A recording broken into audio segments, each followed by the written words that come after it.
This is how you do a power clean, as well as on this video we will have a push press and a push jerk. Now, these are variations of the Olympic lifts being a snatch and a clean and jerk. And they're called the Olympic lifts because weightlifting is its own Olympic sport. There are people who spend entire athletic careers mastering these movements. So give these the attention that they deserve in terms of your technique.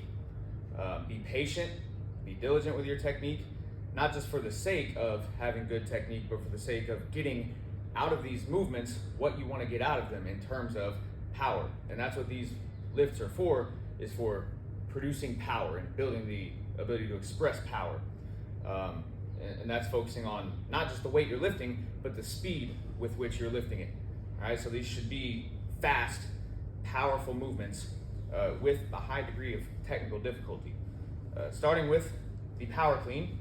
What makes it a power clean, the power portion, is catching the weight above this upper leg parallel to the ground. So you can catch about here or higher. So if you're always catching the weight here, you're not really maximizing the range that you can go with a power clean. So you're not really maximizing the weight that you can use with a power clean.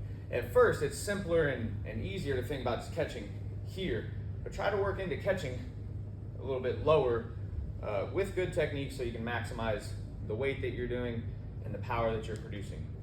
A clean is, or a power clean is this. Catch. Starting out, I would use bumper plates for these if you have them, so that you can drop the weight, especially if you're gonna miss the weight. It's good to just be able to drop it, and that's what the bumper plates are made for. The grip that you will use is a hook grip. You will grip the thumb around the bar and then the fingertips over the thumb. And what this does is it kind of locks that grip in and takes grip out of the equation as a limiting factor for how much weight you can lift or how powerfully you can lift the weight, because grip will at a certain point be a limiter of that, and we don't want this to turn into a grip exercise. We want this again to be for the power production. Typically your grip will be about thumb length out from the edge of the knurling, and the knurling is the rough part of the bar. You really just want to, when you're standing with a regular, like hip width stance, just kind of how you'd be standing normally, you want the hands to be able to sit outside the knees. Knees are tracking right where the toes are pointing, so you don't want the knees to be caved in here. And you also don't need to push the knees way out like this. Just kind of right where your toes are pointing, knees go right that direction. And the hands, you want to be able to sit just outside of those knees when they're in good position. But that typically comes out to about thumb length out from the edge of the knurling. Again, taking that hook grip, fingers over thumbs, and this will be a little uncomfortable at first. It kind of crushes the thumbs, but that is something that you will get used to, not just like getting used to the pain, but your thumbs will adapt to this and it will stop hurting the thumbs eventually. And it's really valuable to do that hook grip. I really don't recommend foregoing the hook grip. But starting out, it'll be chest out, like puffing your chest out and pulling your shoulders back towards your hips, not shrugging the shoulders up. You want the shoulders to be down, but back. So think about puffing out that chest and pulling your shoulders back towards your hips. Make sure this back is flat, especially this low back right here. You don't want your hips to be tucked underneath. Flatten out that low back, pop the hips up, pop the booty. So puff chest out, shoulders back, thumb length out from the edge of the knurling. Back flat, good hook grip, chest up. The first part of the movement here is pushing with the legs. Don't think, or think about trying not to let the chest rise up, faster than the hips off of your lift off the ground, and don't let the hips rise faster than the chest. When I push with the legs, it's gonna be here, just pushing the ground away from you. The hips and the shoulders travel together, and the angle of your back doesn't change until you get past the knees. So from ground to above the knees is all leg drive. Just think about pushing with the legs. Get set tight at the beginning. Thumb length out, hook grip, chest out, shoulders back. Deep breath.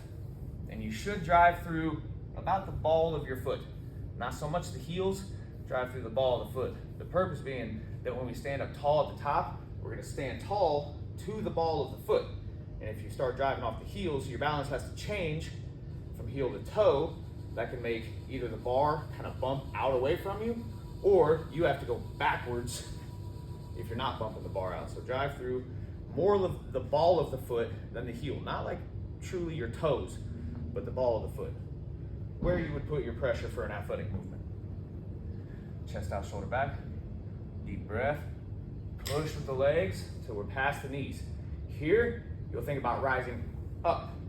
Just chest up towards the ceiling. Don't scoop back to the hips or sit back or pull with the arms. One of the hardest things about this lift when you're learning it is to let the power come from your legs, not pulling up with the arms until you are tall, extended, just like you would do for a jump. But then at the very top, shrugging, and the elbows are kind of naturally bend to let the bar stay close. And that is one of the most valuable ways to think about how we're producing power in this, is to think about it as a jump. If you were to get down here and you go here and jump, it's largely the same movement, the same extension that we're looking for. You know, you don't scoop your hips forward on a jump, you know, and you don't lean way back on a jump. Just trying to get tall and extend at the hips and the knees and the ankles, standing tall and shrugging. So all together, chest out, shoulders back, thumb length out from the edge of the knurling, good hook grip. Deep breath, push with the legs till we're above the knees. Above the knees, we start to stand tall, arms are staying straight, shoulders are staying back to keep the bar close, but you want the bar to contact at about the upper thigh, maybe into this hip, but you stay over the bar so you don't scoop yourself here. It'll be very uncomfortable. Stay over the bar, standing tall, shrug, catching with high elbows. And you want this bar to sit on the shoulders, not out in your hands where we're here, and the bar wants to slide off the chest. High elbows, and this will be a challenge for mobility for some people in the shoulders, being able to achieve this position. Now me, I don't have great shoulder mobility, so I go fingertips when I catch, and that's okay, you know. We would rather the bar be able to rest on the shoulders and be supported on the fingertips than for no shoulders and be on the chest, but to have a full grip. So it's okay, push those elbows high on that catch, and if you have to, you can go fingertips on this. But that is a power clean. Again, chest out, shoulder back, thumb length out, deep breath. Push the legs so we're past the knees, and then standing up tall. Here, tall, shrug, elbows. And the shoulders stay back when you pull through. It's not like elbows out to here. The shoulders stay back. I try to drive the elbows up, but with shoulders back, my elbows can only go so far, like vertically, you know, it kind of looks like elbows back.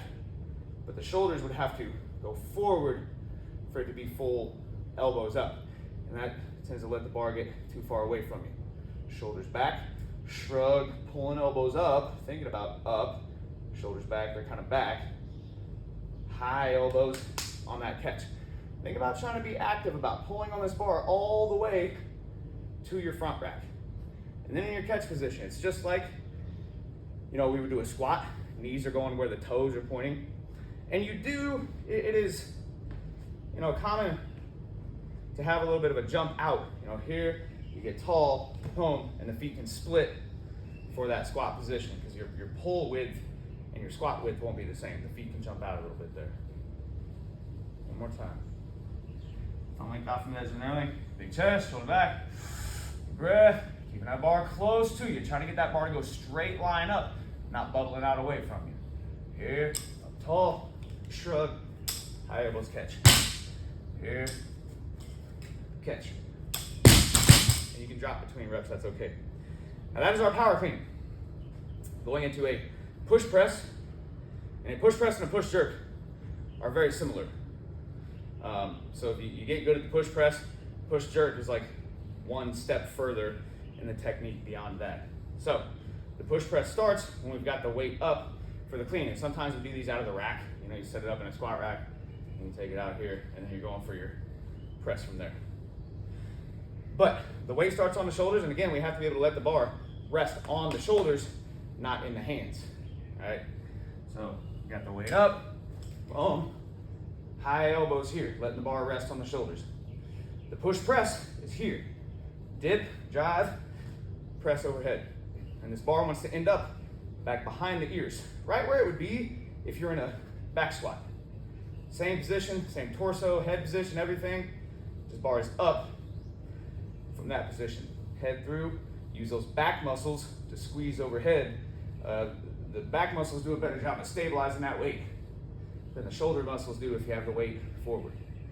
But when you dip down, think about knees out.